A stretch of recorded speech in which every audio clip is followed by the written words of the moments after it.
अस्सलाम वालेकुम, welcome back again. आज हम केमिस्ट्री पार्ट 1 चैप्टर नंबर 8 को स्टार्ट करेंगे।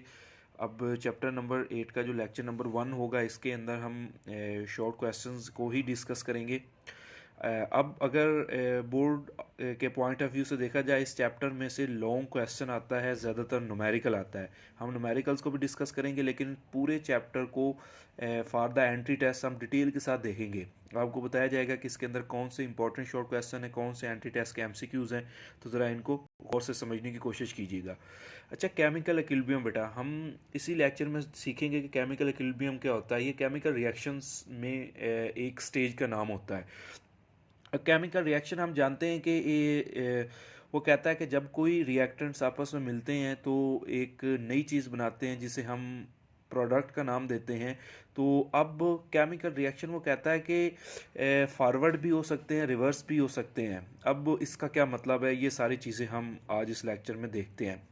सबसे पहला बेटा वो कहता है कि आपके पास रिएक्शंस जो डायरेक्शन के लिहाज से दो तरह के होते हैं। नंबर 1, एक होता है रिवर्सिबल रिएक्शन और एक होता है इरिवर्सिबल रिएक्शन। अच्छा, रिवर्सिबल रिएक्शन देखो बेटा, नाम से ही जाहिर है एक ऐसा केमिकल रिएक्शन जिसके अंदर वो कहता है कि कोई हम रिवर्स चीज़, मतलब पीछे मुड़ के कोई चीज़ हम लेके आते हैं। जैसे गाड़ियों का रिवर्स गियर होता है पीछे मुड़ना। अब इसमें किस चीज़ के लिए पीछे मुड़ना होता है? अच्छा, वो कहता है कि पहले एक इरिवर्सिबल रिएक्शन, जो चीज़ पीछे हम नहीं लेके आ सकते, इसको समझिएगा। वो कहता है कि ये फ़र्ज़ करते हैं ए और बी हमारे पास क्या चीज़ है बेटा, ये रिएक्टेंट्स है, ये आप पढ़ चुके हैं। ये जब दोनों आपस में मिलते हैं तो ये एक नई चीज़ बनाते हैं, जो मैंने C+D करके लिखा है। ये हमारे पास क्या है, ये हमारे पास प्रोडक्ट है।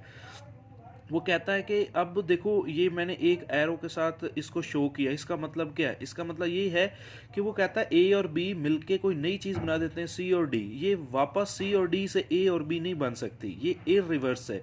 ये आपके पास उसको दोबारा हम ऑब्टेन नहीं कर सकते। तो कहता है एक ऐसा केमिकल रिएक्शन जिसके अंदर रिएक्टेंट मिलके आपके पास प्रोडक्ट बनाते हैं और प्रोडक्ट दोबारा से मिलके रिएक्टेंट नहीं बना पाते, वो क्या कहलाता है? इरिवर्सिबल रिएक्शन कहलाता है।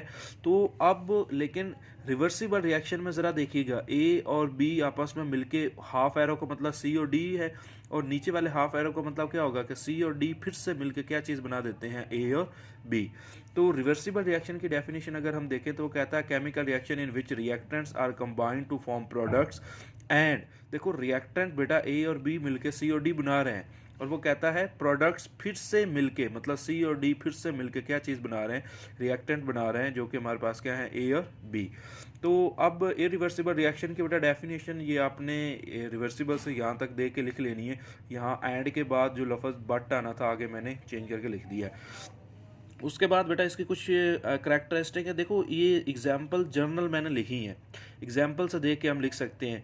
देखो, ये एरो का मतलब ये एक यूनिडायरेक्शनल रिएक्शन है, मतलब एक ही डायरेक्शन इसकी हो सकती है।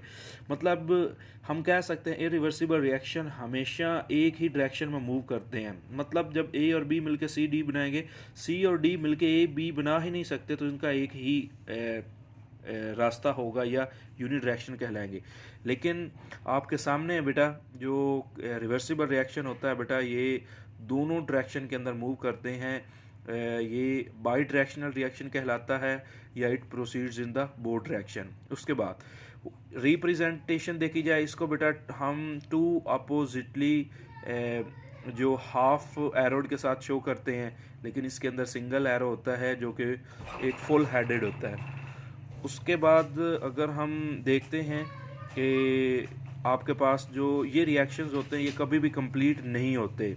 अब क्यों नहीं कंप्लीट होते, ये हम सीखेंगे बेटा एक आगे एग्जांपल के साथ। और ये रिएक्शन कंप्लीट हो जाते हैं। और रिवर्सिबल रिएक्शन में बेटा जो इक्विलिब्रियम स्टेट आती है वो डायनामिक होती है, और इरिवर्सिबल के अंदर जो स्टेट आती है उसे हम किसका नाम बोलते हैं, स्टैटिक इक्विलिब्रियम।